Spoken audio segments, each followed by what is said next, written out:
ॐ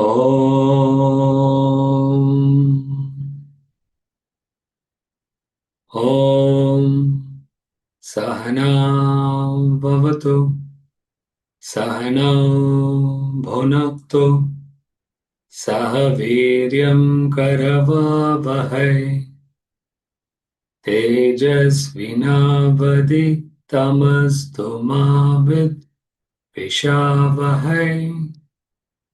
ॐ शान्ति शान्ति शान्तिः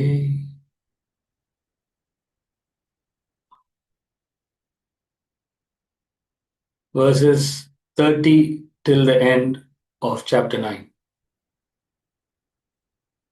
अपि चेत् सुदुराचारः भजते मामनन्यभाक्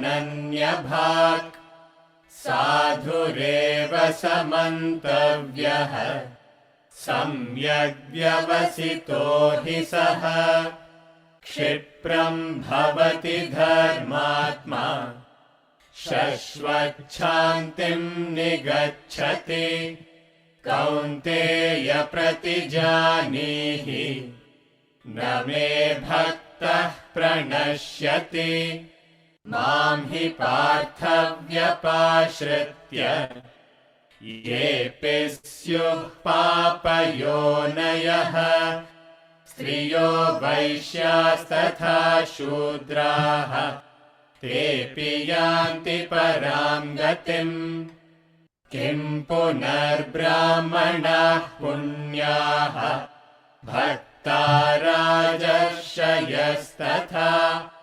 अनित्यमसुखं लोकम् इमं प्राप्य भजस्व माम् मन्मना भव मद्भक्तः मद्याजी मां नमस्कुरु मामे वैश्यसि युक्त्वैवम् आत्मानं मत्परायणः.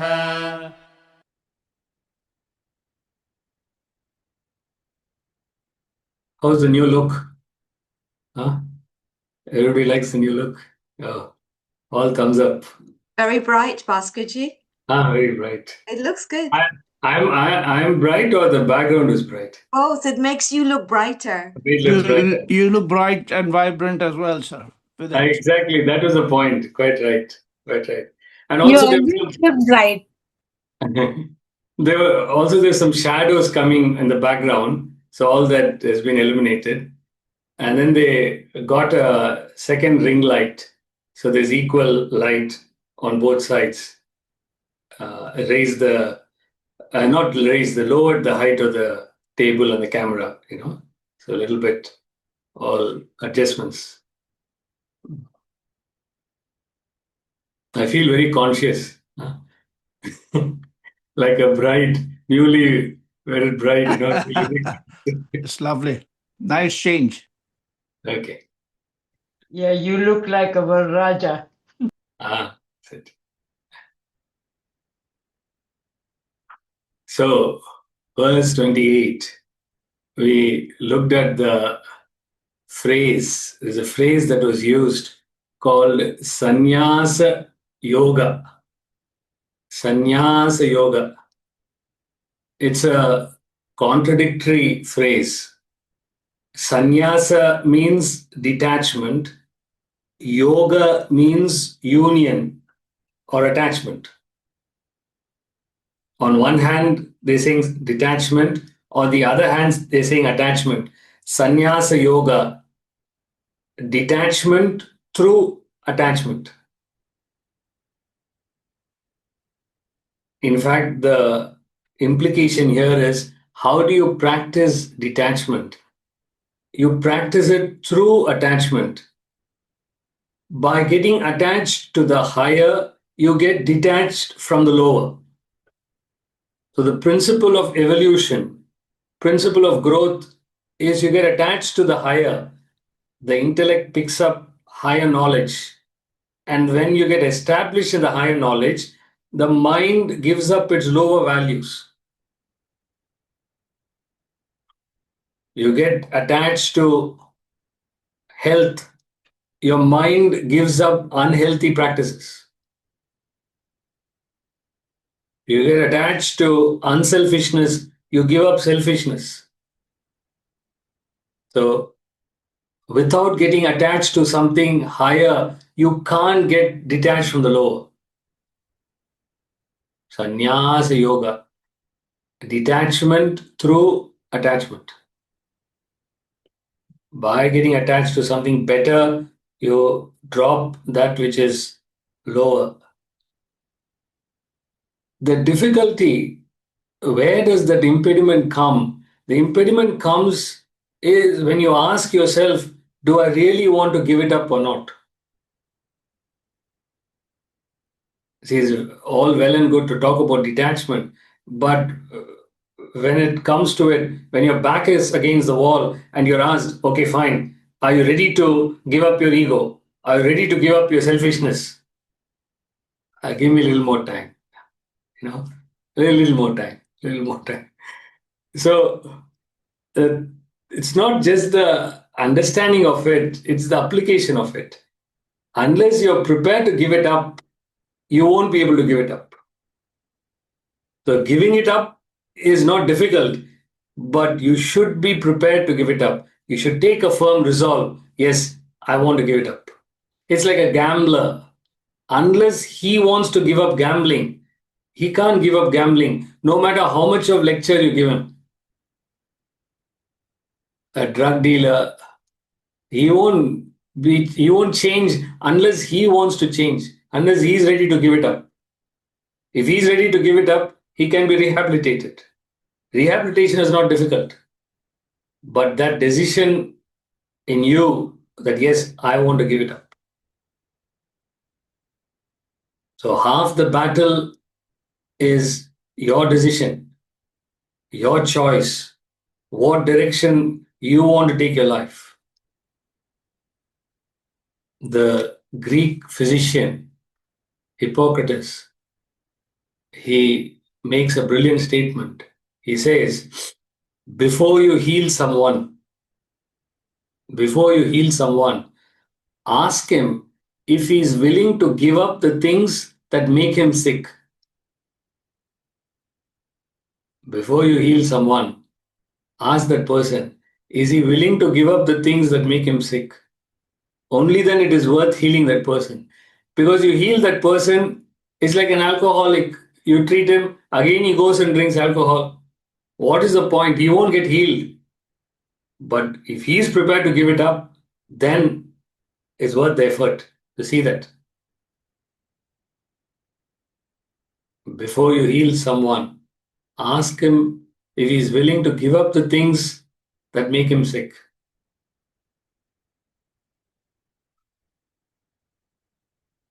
So spiritual healing is the awareness of your ego and awareness of your selfishness, the selfish desires and ego, just an awareness. And then once you understand the consequences of what ego and selfishness does, you start working on it. You say, I don't want it. I don't want to associate with this.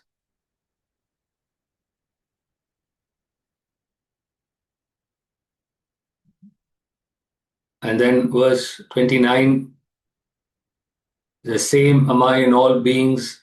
There is none hateful or dear to me. But those who worship me with devotion, they are in me and I am also in them.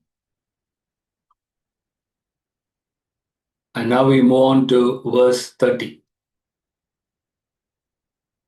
अपि चेत्सु दुराचारः भजते मामनन्यभाक्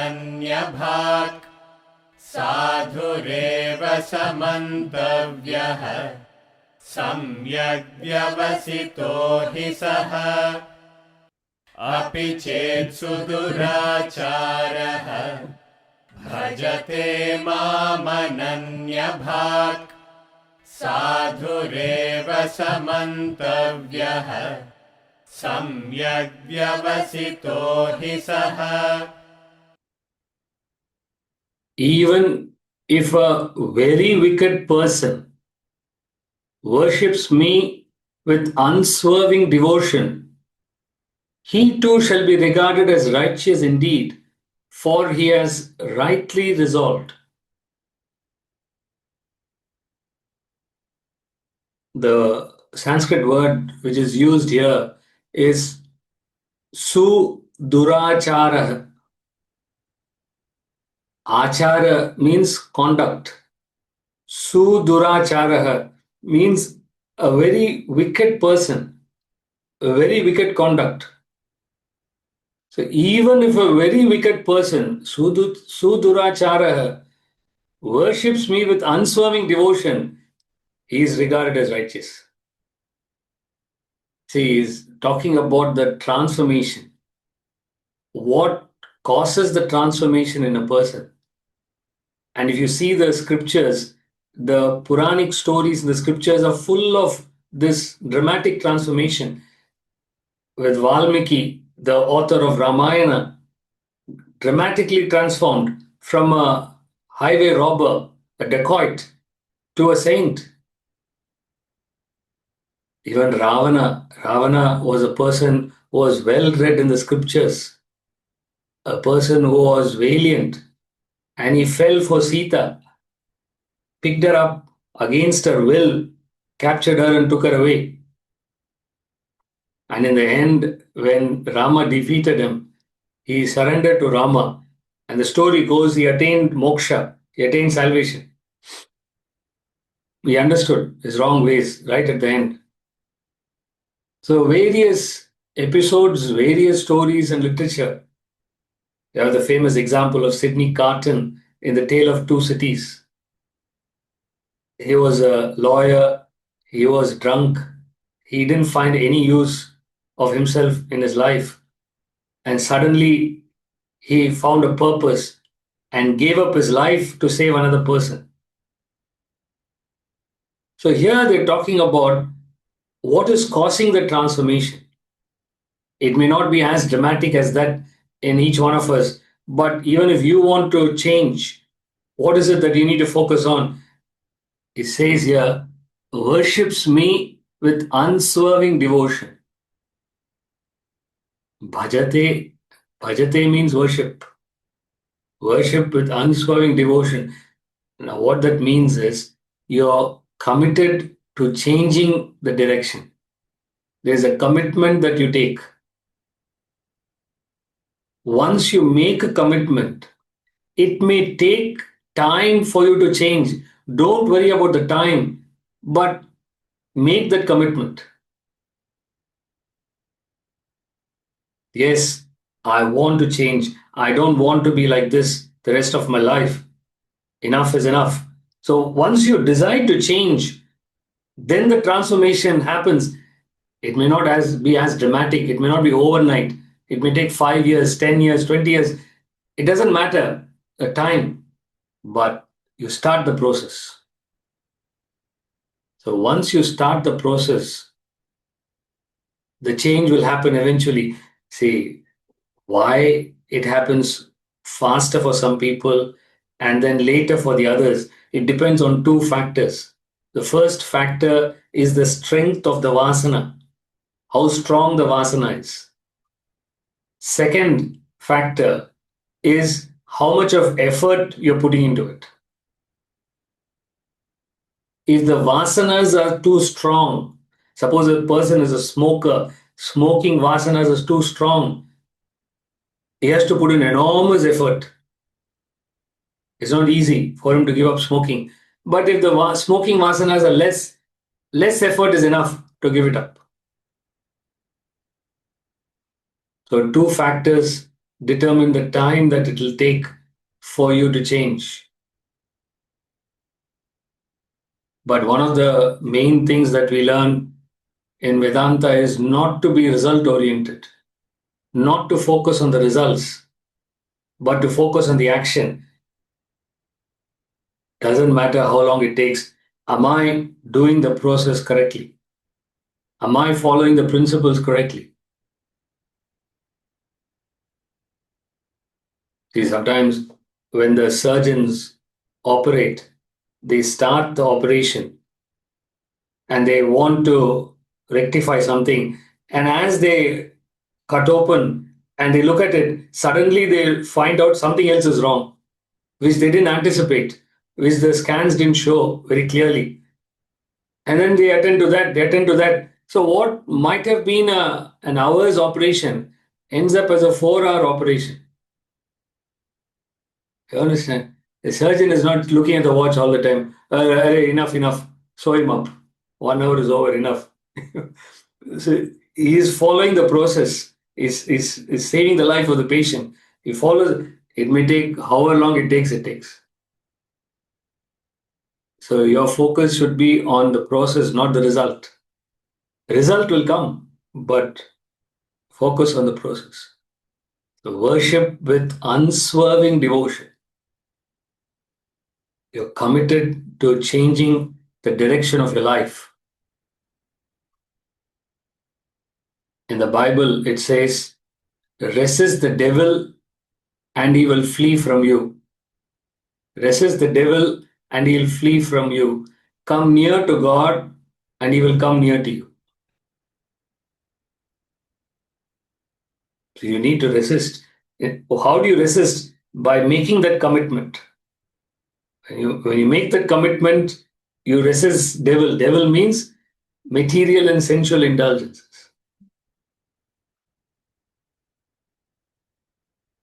See that.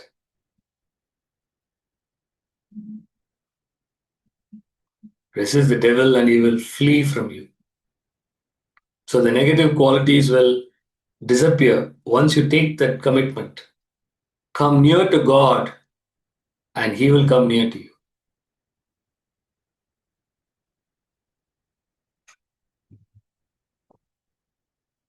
Suduracharaha, a very wicked person, worships with unswerving devotion, he too shall be regarded as righteous, for he is rightly resolved. See, the main factor you got to take into account is the direction of travel. It doesn't matter what state of development you are in. A person could be highly developed, it doesn't matter. Or a person could be very low in the development, it doesn't matter. But what direction are you taking in life? That matters.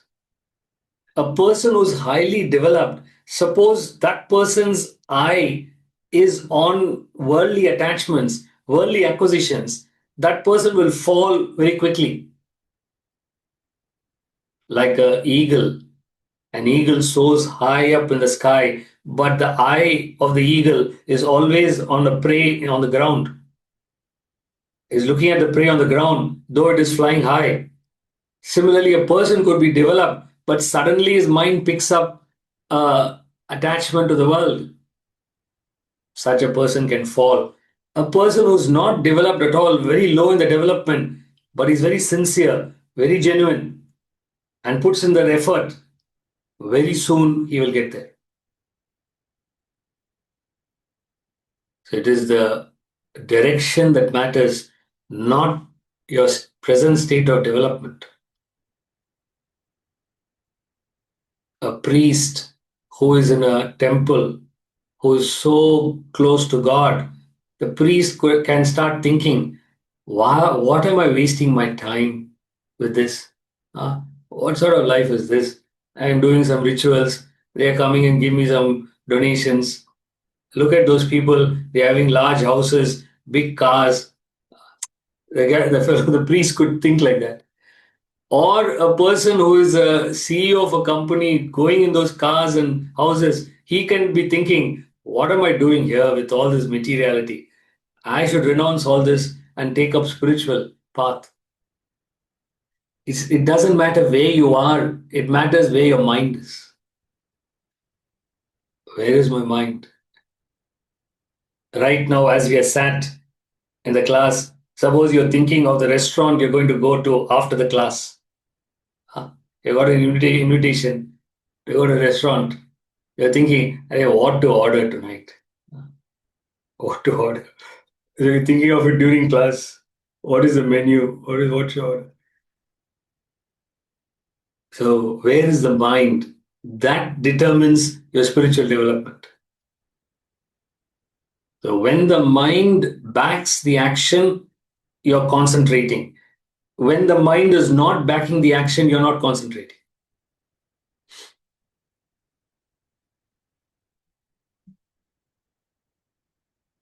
He has rightly resolved. He has made that commitment. He's making that effort. He wants to change from the secular to the sacred path. This is there in every one of us because the spark of divinity is there in everyone. So no matter how low you fall, you can always get up.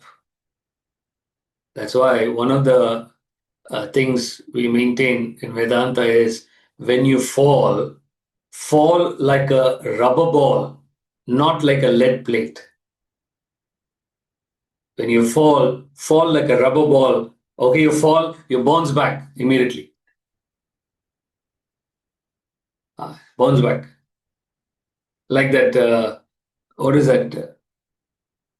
In Winnie the Pooh, the tiger keeps bouncing. Tiger keeps bouncing. So like that, you bounce back immediately. Like a lead plate, you fall. Oh God, I don't know why this happened to me. I don't know why God has cursed me. Hey, just get up. It happens to everybody. It happened to you at this time. Just get up. Suddenly, a person becomes philosophical at that time. They just get up. So you should have that spirit of wanting to change. He too shall be regarded as righteous, for he has rightly resolved. He has made the change. When you view another person who's wicked, see here he's talking about yourself. When you identify that you have negative qualities, how should you go about it? That's self-development, self-improvement. Second is when you view other people who are wicked, how do you relate to them? How do you reconcile their actions? He doesn't say that in this verse, but since we are on the topic, how to view a wicked person? One of the Nobel Prize winners from Belgium, he makes a brilliant statement which helps us to understand. And what Maurice Maeterlinck, he says, happy and blessed are when wickedness stands forth revealed as goodness bereft of its guide. He says, how should you see wickedness? You see wickedness as goodness without guidance. Goodness bereft of its guide. If that person had the same guidance as me, if he had the same education, the same upbringing, the same environment, he will be me. And if I had the same upbringing as him, I will be him. So when you understand the other factors that has led that person to this condition, you sympathize with that person. You see that. Happy and blessed are when wickedness stands forth revealed. You see wickedness. How do you see wickedness? As goodness bereft of its guide. Here's a person who is potentially divine, potentially good, but has no guidance.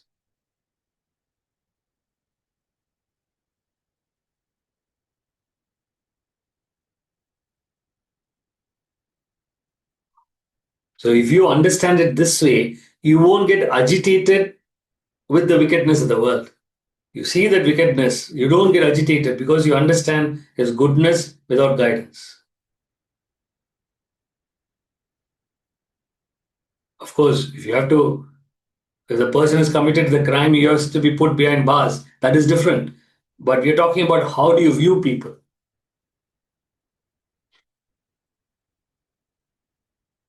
Okay, next verse. क्षिप्रम् भवति धर्मात्मा शश्वच्छान्तिम् निगच्छति कौन्तेय प्रतिजानीहि न मे भक्तः प्रणश्यति क्षिप्रम् भवति धर्मात्मा शश्वच्छान्तिम् निगच्छति कौन्तेय प्रतिजानीहि न मे भक्तः प्रणश्यति. Soon he becomes righteous and attains eternal peace.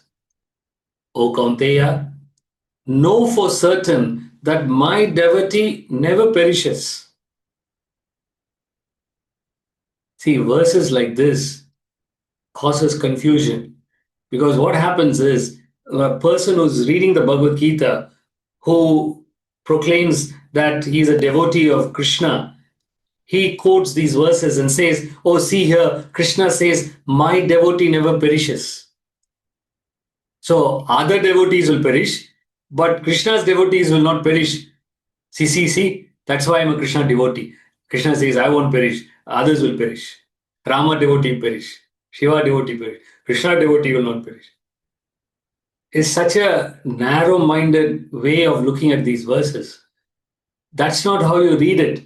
When Krishna says, my devotee, my indicates the self, the Atman, a devotee of Atman, a person who is devoted to spiritual development, not attached to a personality.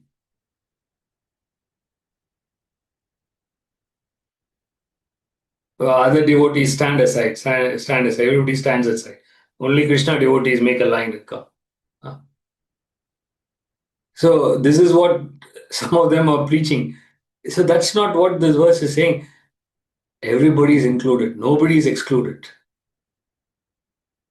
Anybody who, see, what they are saying here is they are stating a law of life. The law of life is when you follow the right principles, the effect happens rightly. You get the right effect. So all the laws of the world are designed to take you towards the self, to make you peaceful, to make you prosperous. If you follow those laws, you will become peaceful, you will become prosperous.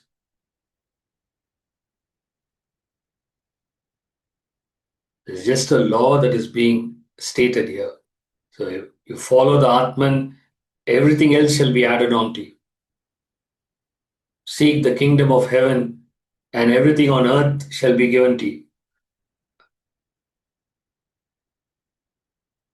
Soon he becomes righteous. So he's continuing from the previous verse. Even if a person is very wicked, if he makes the right resolve, makes the right effort, the person becomes righteous. Soon he becomes righteous, he's continuing, and attains eternal peace. So you can get there soon, provided you make the right type of effort. O Kaunteya, O Kunti's son, Arjuna, know for certain that my devotee never perishes. So it's a law. That's why he's saying it is certain. It will happen. Don't worry. Shipram, soon. Soon it happens. I already told you the two factors which determine the time in the spiritual path, the development in the spiritual path is compared to the jumping of a frog. Jumping of a frog. When a frog jumps, if you notice, it doesn't jump equidistant. So first jump will be a little bit, pop, it jumps. Then the second jump will be long jump. And then strong, ting, ting, ting, ting, small, then showing one long jump. You understand? See, your spiritual growth will be like that. So little bit it'll be there, little bit it'll be there. Suddenly you'll find that you're developed. Huh? Then again, little bit, then long time, nothing happens. Nothing happens, nothing happens. Suddenly you'll get some clarity. So that's natural. It's not proportional. Day by day, you don't improve in the same proportion. Suddenly you can improve. So know for certain that change will happen, provided you follow this process.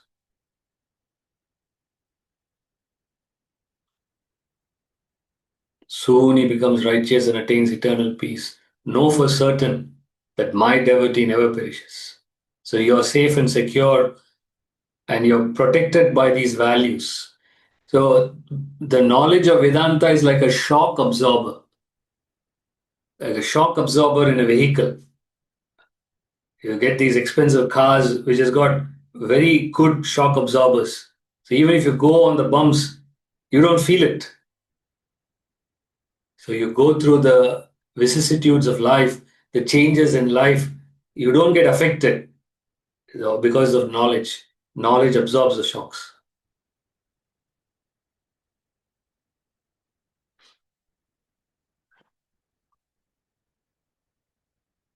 Next verse. मां हि पार्थव्यपाश्रित्य येऽपि स्युः पापयोनयः स्त्रियो वैश्यास्तथा शूद्राः तेऽपि यान्ति परां गतिम् मां हि पार्थव्यपाश्रित्य येऽपि स्युः पापयोनयः स्त्रियो वैश्यास्तथा शूद्राः तेऽपि यान्ति परां गतिम्. Again, verses like this are misused, are abused. The message here is something very different from what it appears to be. For those who take refuge in me, O Partha, though of sinful birth, and he says, women, Vaishyas, even Shudras, they also attain the supreme goal. So some of the people quote these verses to prevent women from learning this knowledge. They say women shouldn't learn. Here it is. See this verse from the Gita. See this verse from the Gita. Is misquoted. That's not the significance. The Bhagavad Gita in itself is known as Mother Gita. Bhagavad Gita is known as Mother Gita. The Upanishads is worshipped as goddess Uma.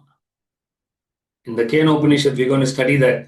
The last portion, goddess Uma appears. She's represented as the Upanishads. So there's a highest respect given to women.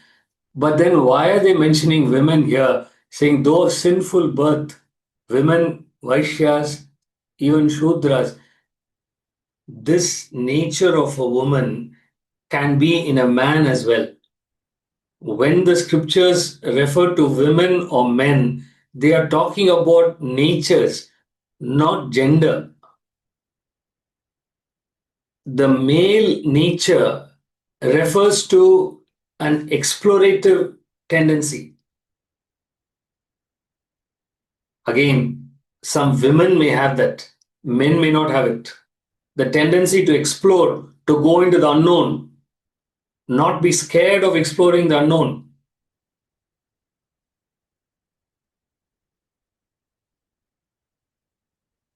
The nature of a woman is to be emotional.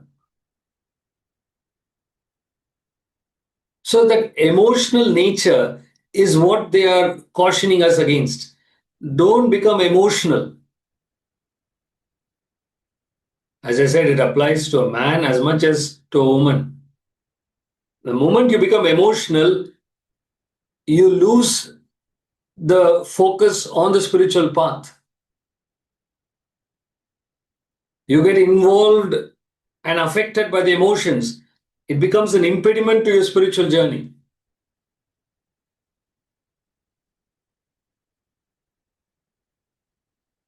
So, sinful birth. What is sin? Sin means mental agitations caused by vasanas. So, that emotional nature causes that mental agitations. You get disturbed.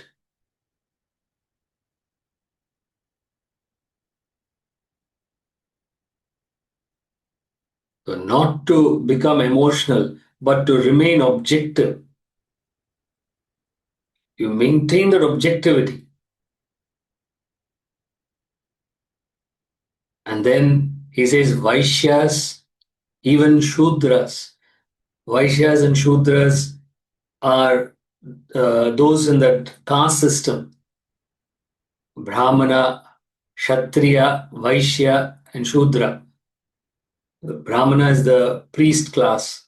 Kshatriya is the warrior class. Vaishya is the trader class. Shudra is the working class. So he's talking about not the first two, but the last two, Vaishyas and Shudras. So Vaishyas represents desire-ridden mind. And that desire-ridden mind is again an impediment to self-development. Shudras represents tamas, ignorance, which is again an impediment. So women, Vaishya, Shudras represent three impediments: the emotional nature, the rajasic nature, and tamasic nature.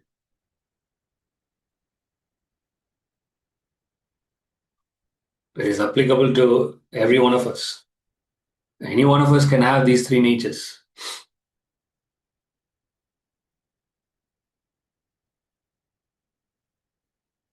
The goddess of knowledge, there's no god of knowledge. Knowledge itself is worshipped as goddess Saraswati. In the olden days, in India, they had the tradition of Swayamvara. Even Sita's wedding, all the kings were invited from different parts of India. And Sita went and chose Rama. You understand? She went with a garland. She put it around Rama. She chose Rama. So that was the respect given to women. The women who chose in those days. So those who take refuge in me, O Partha, even here when he addresses Arjuna, he says Kaunteya, son of Kunti, son of your mother. Though of sinful birth, they also attain the supreme goal. So if you overcome this emotional nature and your rajasic and tamasic nature, you will also attain it. So anybody can attain it. It's not reserved for a few people. So enlightenment is not reserved by birth, is not determined by birth. It's determined by your effort.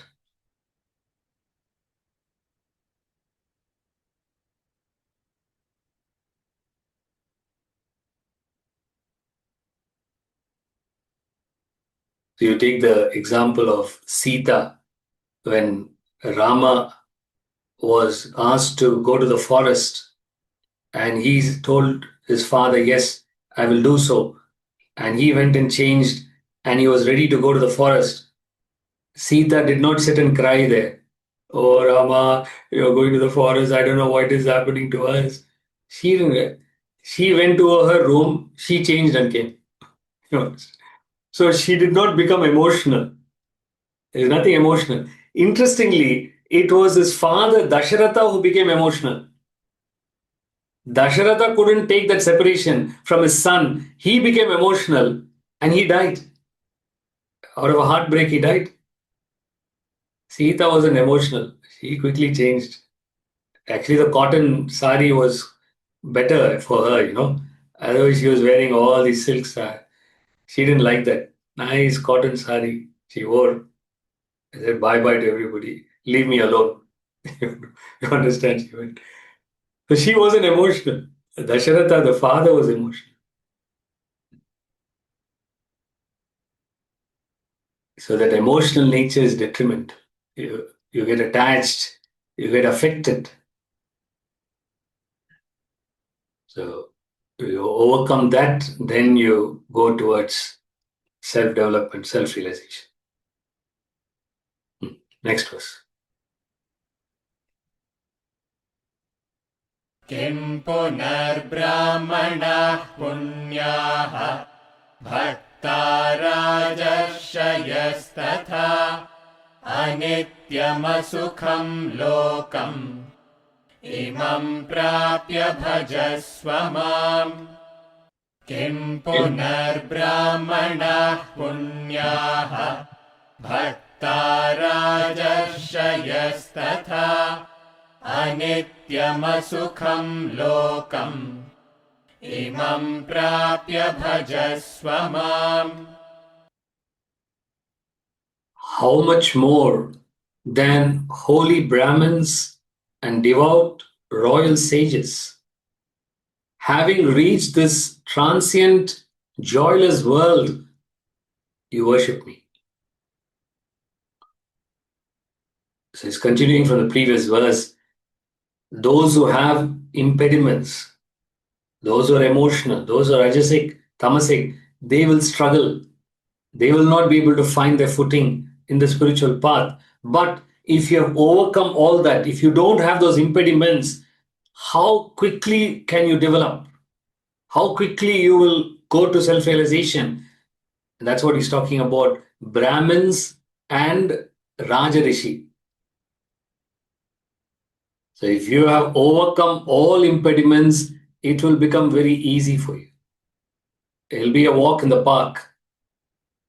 For whom? For holy Brahmins and for Rajarishis. Two types of qualified people.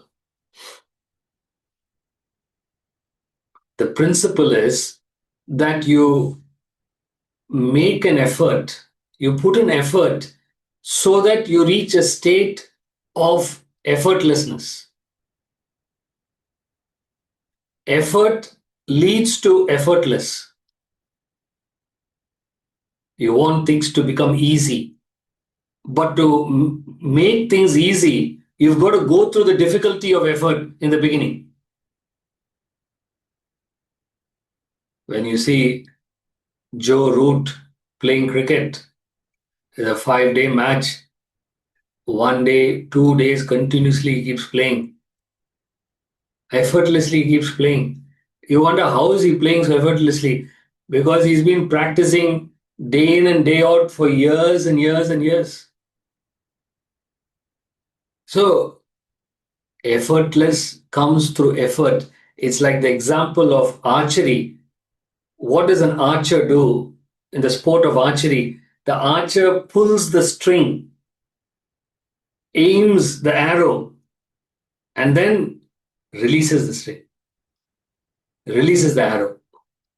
You understand? But first you got to pull that string. Straight away, if you release the arrow, nothing will, it will not block, it will not even go anywhere. You understand? So you've got to pull that string, that is effort, and releasing the string is effortless. So first, it's effort, followed by effortless. First is the pull, then the release happens. So Brahmana is a person who is highly sattvic in nature. The misconception is a Brahmin is determined by birth. A Brahmin is not determined by birth. It's not your birth that determines whether you're a Brahmin or not. It is your nature. Are you sattvic, rajasic, or tamasic? A Brahmin is one who is highly sattvic in nature, who's calm, composed, poised, detached, objective, a clear thinker. Such a person is a Brahmin. The Sanskrit word is Brahmana. It's anglicized as Brahmin. So Brahmana literally means one who pursues Brahman. One who's interested in reaching Brahman. That's a Brahmana. And in the Bhagavad Gita, not in this verse, but elsewhere, they define a Brahmana as one who has Vidya and Vinaya, two qualities. Vidya means knowledge, Vinaya means humility. Mere knowledge doesn't make you a Brahmin. Do you have humility to support that knowledge?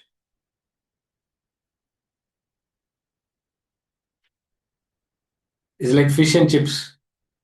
They go together. It's like that. So, knowledge always goes with humility. Brahmana, see that.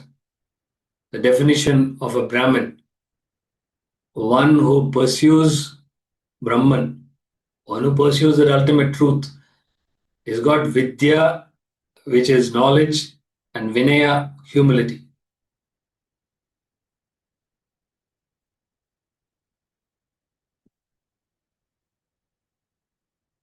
The second qualified person in the spiritual path is a Raja Rishi. A Raja Rishi is one who goes through the worldly duties but is not attached to the world.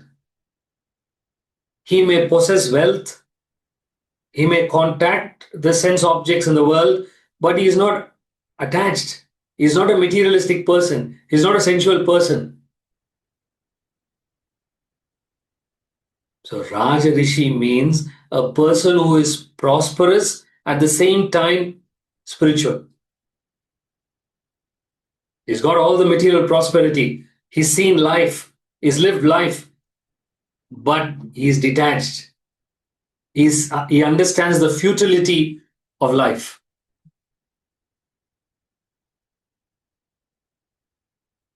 Like Buddha. Buddha was a prince, Siddhartha. He's seen everything. But he understood the futility. Krishna himself is a Raja Rishi. Rama is a Raja Rishi. King Janaka is a Raja Rishi. Yajnavalkya, author of the Brihadaranyaka Upanishad, is a Raja Rishi.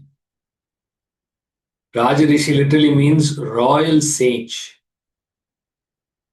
See that? Raja Rishi, a royal sage, prosperous and spiritual. It's a unique combination.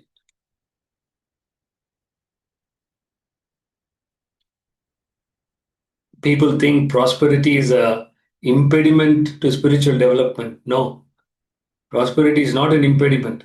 It depends upon how you understand wealth, how you relate to wealth.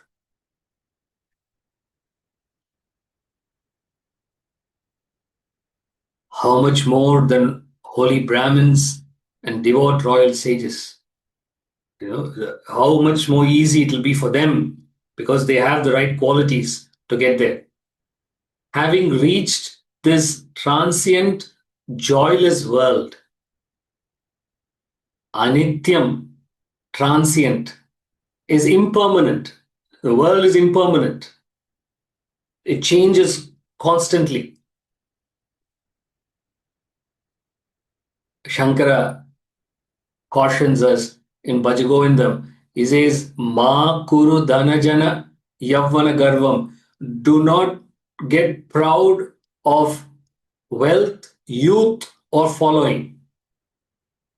Dhana means wealth, jana means following, fame, and yavvana, youth.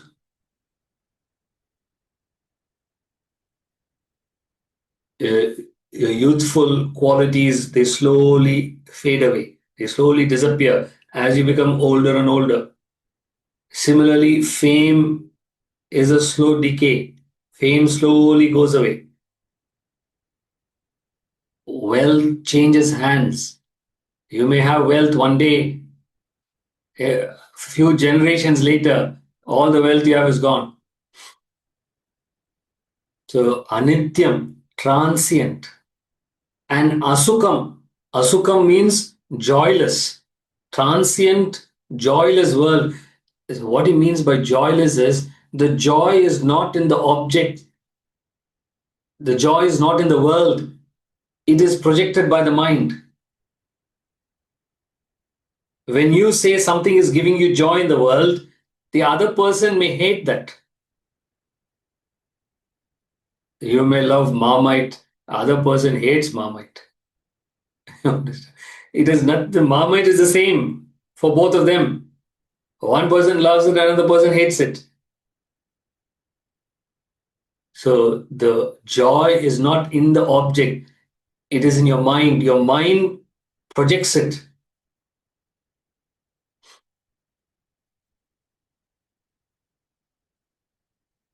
They take the example of a couple who sit down to have some dinner. And when they sit down to have some dinner in the house, all the lights go out. There's a power shutdown, a power cut. Everything gets shut down. But on that night, there's beautiful moonlight coming in. And the moonlight streams through the window and is much more romantic than having all the lights in the house. And they sit and enjoy the dinner under that moonlight. Now, if you think about it, you enjoy that moonlight, but is there any light in the moon? Does the moon produce the light on its own? No, the moon doesn't produce the light. And yet, when the light comes from the moon, you experience it, you enjoy it. If you ask ChatGPT or Siri, I hope it doesn't get activated.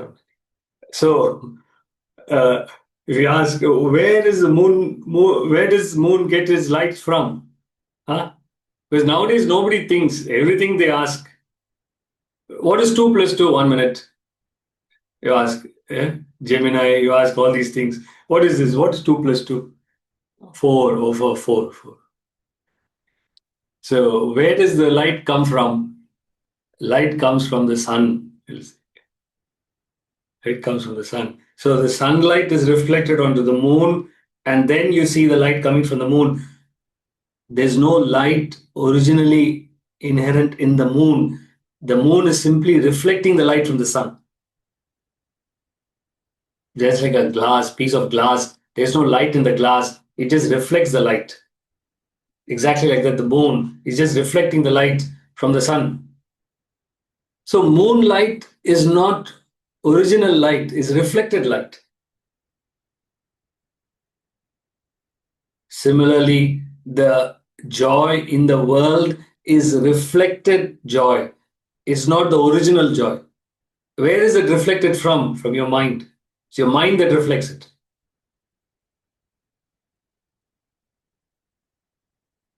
The mind throws that joy onto that object and says, hey, this is pleasurable. Go after it. Go after it.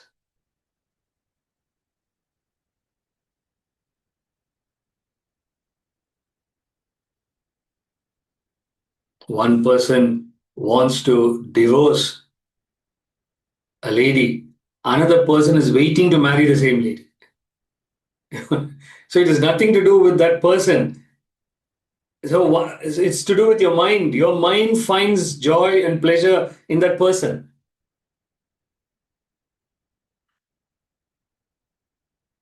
So when the mind projects that, then you're convinced there is joy, there is pleasure, there is happiness in that object, in that person. He says it's joyless. It is not in the object, it is not in the person. You're placing it. Having reached this transient, joyless world, you worship me. Because you're not interested in this world, you're not attached to this world. Your focus is on reaching something superior, something better. And now the last verse.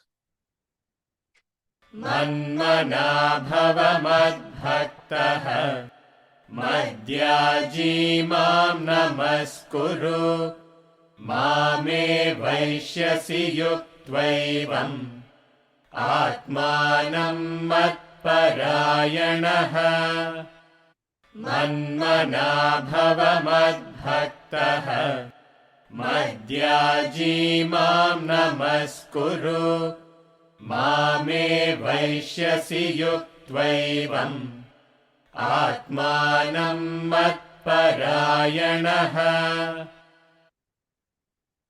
And now he concludes and summarizes. Fix your mind on me, be devoted to me, sacrifice to me, bow down to me, thus uniting yourself to me, taking me as a supreme goal, you shall come to me. See, if you don't understand the meaning of this verse, you will say Krishna is a very egoistic person.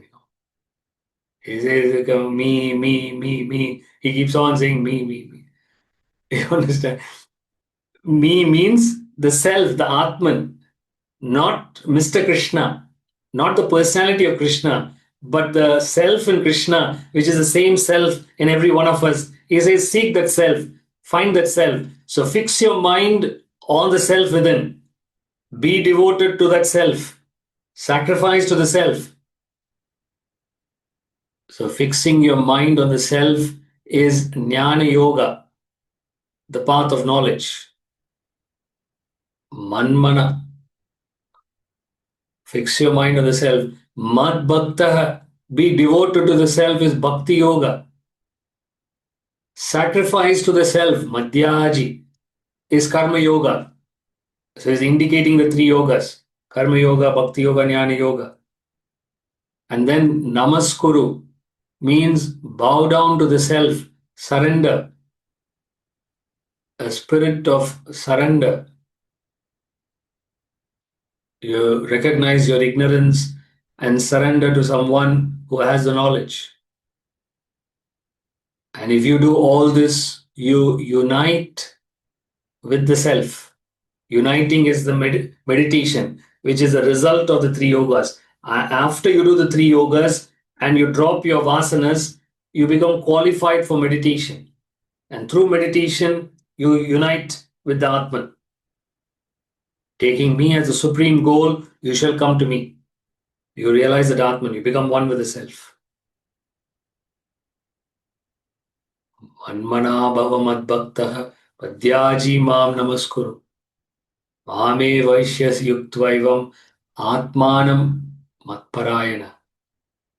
You shall get there if you follow these principles, follow the process.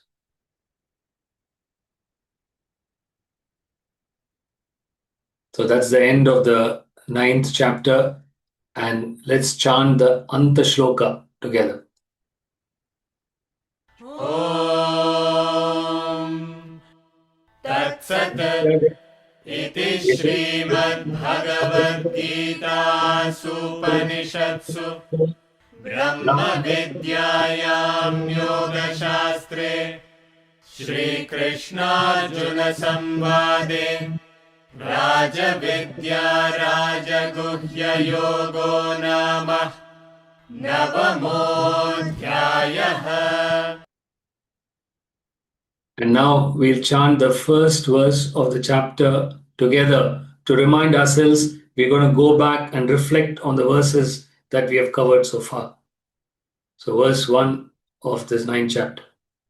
Shri Bhagavanu Vacha Idam tu te guhyatamam Pravakshyamyanasuyave Jnanam Vijnana Sahitam Yajñātvā Mokṣyase Shubhat.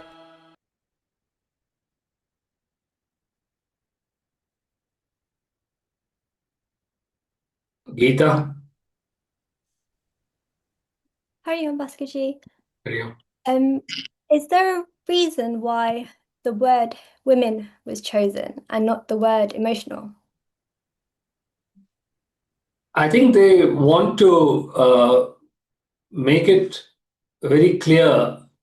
See, it has an effect when you say women, immediately you take note of what it is. It's a bit controversial to use that word straight away.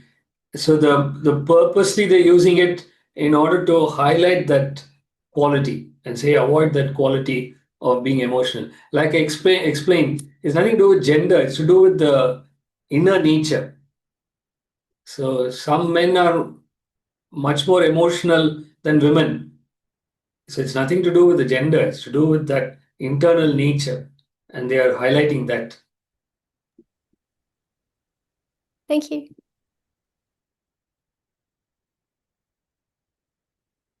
All right, everyone. Well, let's conclude. And then the week after, we will start the next chapter, the 10th chapter. Thank you, Bhaskarji. Thank Okay. you. Thank you. Thank you.